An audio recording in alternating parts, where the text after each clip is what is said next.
Ние сме дали азбука, на която четат и пишат други народи. Това наистина е уникално постижение, хора. Имаме супер сложна лингвистика, супер сложен език, супер богат език, ето такива дебели синонимни речники, можеш едно изречение да го кажеш по 5 различни начина.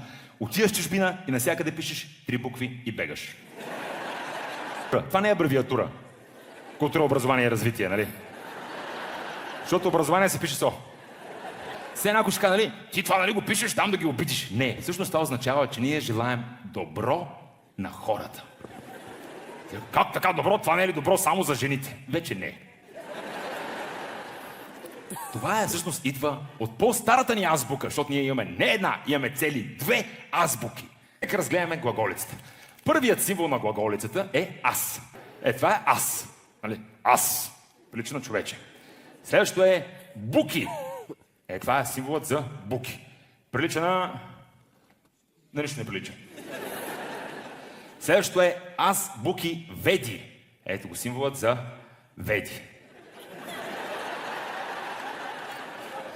Тук се смеят хората с мръсно подсъзнание.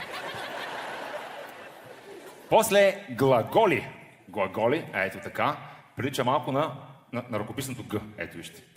Има нещо завуалирано. И следващия символ е добро.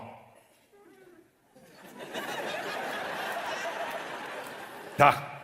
Оттам идва пиши добро и да бегаме.